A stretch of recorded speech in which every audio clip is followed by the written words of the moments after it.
Bonjour chères sœurs, bonjour mes frères de l'Interamérique.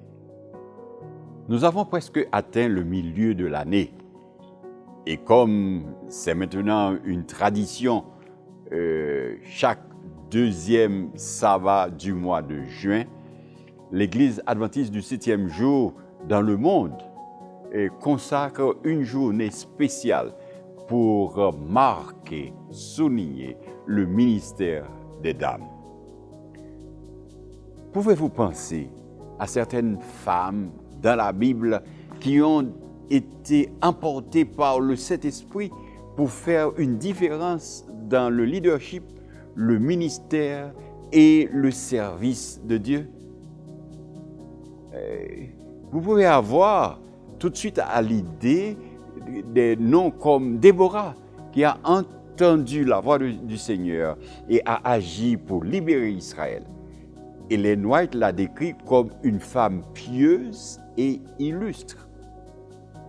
Et que diriez-vous de Ruth, qui a émigré dans un autre pays, a subi des pertes et malgré la douleur et les circonstances, elle a pris soin de sa belle-mère et a décidé de s'abandonner à la volonté de Dieu.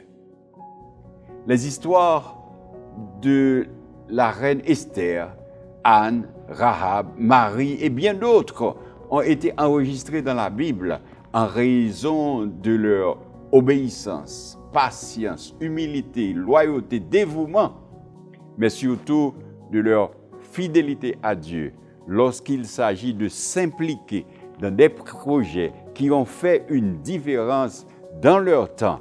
Et aujourd'hui, elles restent aussi une source d'inspiration et de motivation pour nous. De la même manière que nous mettons l'accent sur des jours comme pour motiver les enfants, les anciens d'église, les pasteurs, les jeunes et d'autres ministères, surtout pour leur donner des outils et des ressources pour répondre à l'appel de Dieu à prêcher. Aujourd'hui, l'Église reconnaît les femmes qui, en cette période, sont aussi loyales, dévouées et fidèles au Seigneur et s'appliquent dans leur accompagnement des nouveaux croyants à grandir la foi, c'est-à-dire à éduquer. Elles aident aussi à ceux qui ont besoin n'importe où. Elles sont là à servir. Et surtout, elles apportent l'amour de Dieu à chaque culture, race et personne dans n'importe quelle langue. Elles font l'évangélisation. C'est pourquoi aujourd'hui, je vous invite à célébrer cette initiative. Et puissions-nous répondre à l'appel de Dieu à aller partout où il nous appelle. Dites, j'y vais et bon sabbat dans le Seigneur.